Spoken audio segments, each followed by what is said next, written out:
Hi there, I'm Sasha, the Catalyst, founder and author over at sashaclark.com.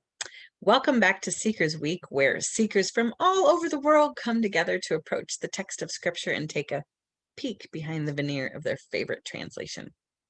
Our hope is to foster love and understanding that will transcend culture and custom, to empower anyone who loves the God of Abraham, Isaac, and Jacob to have a meaningful relationship with him and his chosen people, the Jews. So glad to have you back. This week, we are on a journey through what most seventh grade Catholic boys would consider the raunchiest book of the Bible, the Song of Songs, pronounced Shir Ha Shirim in Hebrew. This is part 4 of 7 in our study of the greatest romantic operetta ever. If you're just joining us, great, but just be sure to go back to parts 1 through 3 to get some background information. Song of Songs is actually 6 songs with the same theme like an operetta or musical. My interpretation is that each of the songs represents a segment of Jewish history, and today we will explore the third song of Shir Ha Shirim together. So glad to have you. Hopefully you have your backpack ready to go with a copy of Song of Songs in Hebrew and English because interlinear is best. A Hebrew lexicon, and if you're looking for a good one, I have a link on my website for my favorite, An Open Mind, a basic understanding of Pardes, which we covered in the introduction video, a heart for God, and a sense of adventure, and an open mind. So here we go. We wrapped up the second song with that same plea from the bride not to stir up love until it pleases. For just as a rose cannot be forced to bloom before its time, love cannot be forced either. Last time I gave you 4 clues to see if you could guess what time period song 2 covered, so let's try that again. That was kind of fun. Our selection for song 3 starts in Song of Songs, chapter 3, verse 6, and concludes in Song of Songs, chapter 5, verse 1. Are you ready? Okay. Who is this that comes up out of the wilderness like pillars of smoke, perfumed with myrrh and frankincense, with all powders of the merchant? Behold, it is the litter of Solomon. 80 mighty men are about it, of the mighty men of Israel. They all handle the sword and are expert in war. Every man has his sword upon his thigh because of dread in the night. Song of Songs 3, 6 through 8. Who is speaking? The choir this time. The daughters of Jerusalem, the many nations who are witnessing the Jewish nation wander around in the wilderness, who heard of the mighty acts of God in Egypt, who watched as the nation laid out like an army, made its way across the desert into the promised land, and watched in fear, actually, as Joshua led them to conquer the promised land. What are the pillars of smoke? Perfumed with myrrh and frankincense. Well, maybe that's the incense in the Mishkan in the wilderness.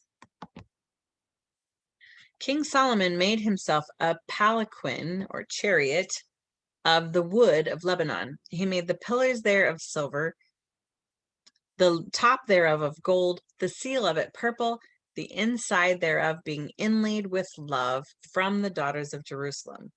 Go forth, O ye daughters of Zion, and gaze upon King Solomon, even upon the crown wherewith his mother had crowned him in the day of his espousals and in the day of the gladness of his heart. Song of Songs, chapter 3, verses 9 through 11. Still the choir this time. Look closely at the imagery here. Later, Ezekiel prophesies of a chariot in his vision, right? The pillars of silver and gold and purple inlaid with love, materials he sourced from the surrounding nations. It says from the daughters of Jerusalem. Gaze upon the king, even upon the crown wherewith his mother crowned him in the day of his espousals. So that's referring to his wedding day, and in the day of the gladness of his heart. Well, on the literal Peshat level, this is definitely referring to the day King Shlomo and married his Shulamite, and it's also referring to the reign of peace under King Solomon. But what else could it be referring to? It brings to my mind the glory of the first temple and the articles from the Mishkan in the wilderness, which would be the crown from God's wedding day when he married the Jewish people at Mount Sinai in the wilderness. Okay, clue number 3. Now who's speaking? Thy two breasts are like two fawns that are twins of a gazelle, which feed among the lilies. Until the day breathes and the shadows flee away, I will get me to the mountain of myrrh and to the hill of frankincense. You are all fair, my love, and there is no spot in you. Song of Songs, chapter 4, verses 5 through 7. It's the king.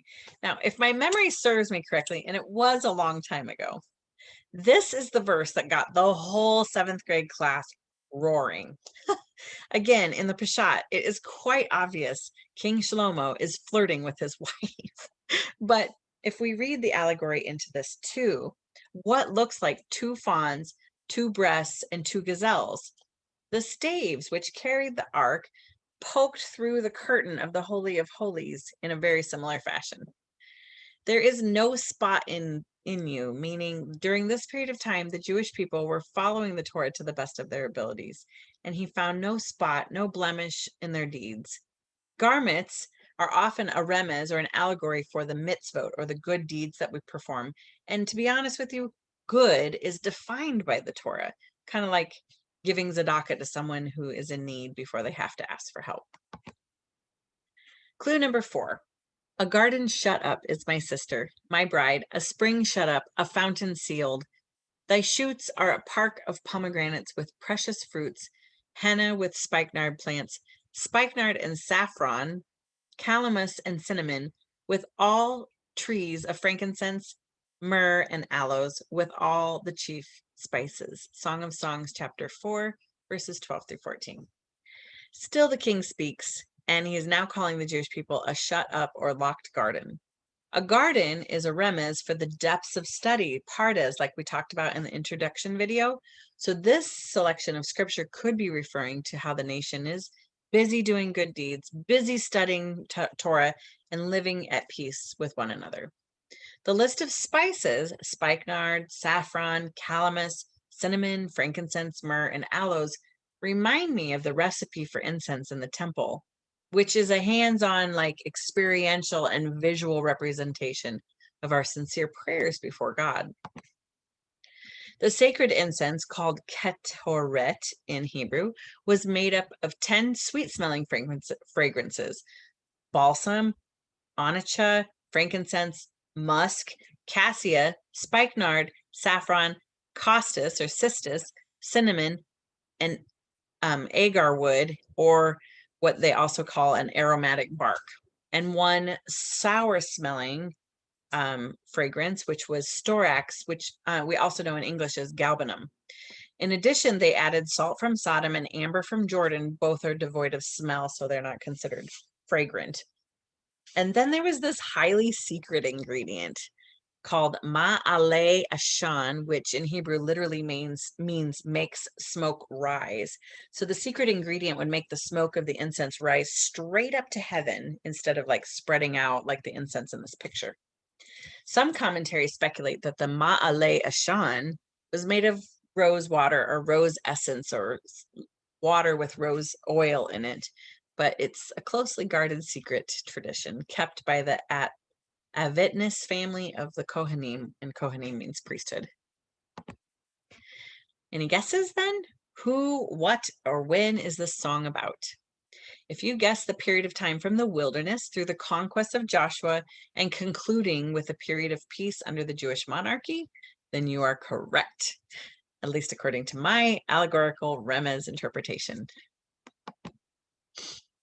The bride now says, as if in a prayer, "Awake, O north wind, awake, O north wind," which invokes a blessing, "and come, O south wind, blow upon my garden. So send your ruach." Ruach is a Hebrew word for spirit or wind. So send your ruach, that the spices thereof may flow out, my prayers and offerings. Let my beloved come into his garden and eat his precious fruits. Now, the word for fruit in Hebrew here is piri, and can also mean interest. So like if you were to lend somebody a loan and then charge them interest, that word is also piri. It's important to note that the sages teach that some mitzvot done in this world bear fruit or piri or interest, both here and in the world to come. And God willing, I will have another teaching on Piri sometime. I think it's a great concept.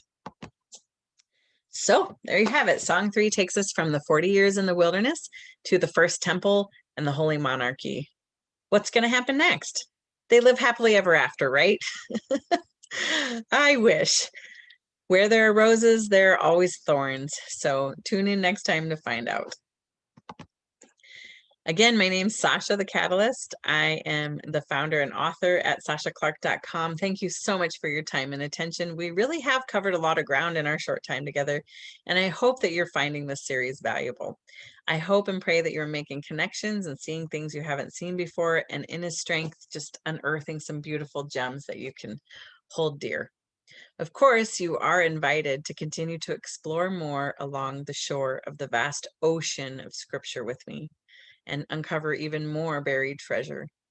Feel free to write me an email, send me a text, or hop on over to my website, sashaclark.com, and subscribe to my blog. And be sure to subscribe to this YouTube channel and continue the journey of a lifetime together. Until we meet again, shalom.